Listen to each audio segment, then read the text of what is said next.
I'm sitting here and I'm thinking to myself, I've been noticing more and more an increase in the people that sit and panhandle on TikTok. You have a lot of panhandling on YouTube. And this is basically how it goes. I lost my job, give me money. I got evicted from my, apartment, give me money. I defaulted on my mortgage, give me money.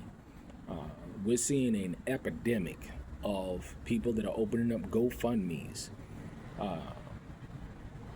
to, again, give them money. And for the most part, I think GoFundMe is a good thing because you get to help out people that are in genuine need. And I've given to people on GoFundMe. And you can give, in person, or you can give anonymously. But at the end of the day, you did give. But we have a situation in this country where we have an entitlement mentality and we have people that are expecting handouts. I'll give you a perfect example. There's this lady that on she was the only person working in Burger King. And the people fired her, and she raised $70,000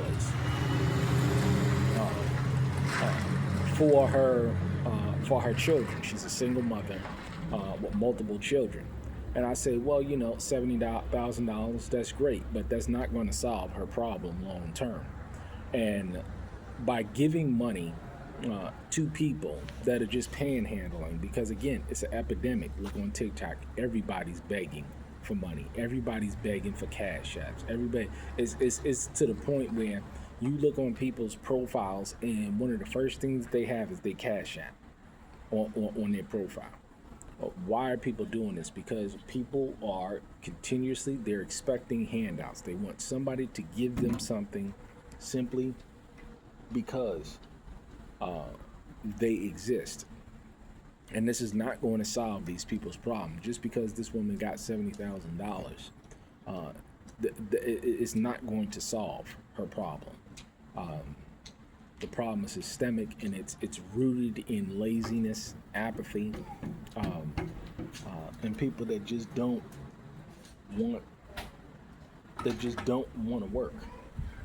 And when you have a society that just wants handouts and expect somebody else to give them a job, give them food, give them clothing, give them housing, these programs are ending because the government is finished. They're finished with the entitlement, with $37 trillion in debt. Prepare your house. Don't expect anybody to do anything for you unless you're willing to do for yourself. Now, there's a difference between giving to somebody that you're just trying to make up the hedge, and you see that they're out there making it happen, and they got 2 and 3 jobs, and they're doing what they take. But if you got a person that is not willing to go above and beyond the call of duty to save themselves from any situation that they're experiencing, there's no way in Yah's green earth that I'm going to take my resources that I work hard for, because see, nobody will give me nothing. I get up and I work hard for what I do. It's not an easy thing to go ahead and tear out a whole bathroom or a whole kitchen and reinstall it all, or tear out a whole side of a house and put windows, or tear out a subfloor and put down new flooring. That's hard work.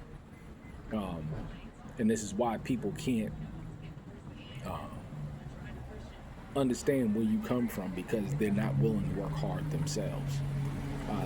They've never done it before, so they can't sympathize or empathize with you as a hard-working person, because they're not hard workers themselves. They expect somebody else to take care of them. And across the board, the gravy train is over. You better learn how to produce for yourself and your family, because if not, you're going to be in a world of hurt. It's all coming to pass. We see it as clear as day. Prepare yourself, your heart, because this GoFundMe, Cash App, Venmo stuff, you know what I'm saying? People ain't got the money to give like they used to give. You're gonna see donations in every form gonna go down because people they just don't have the money. People are hurting. People are holding on to their cash. because they see what's going on. These are the sign of the times. Those who understood, they'll be fine, but those who didn't, pretty bad.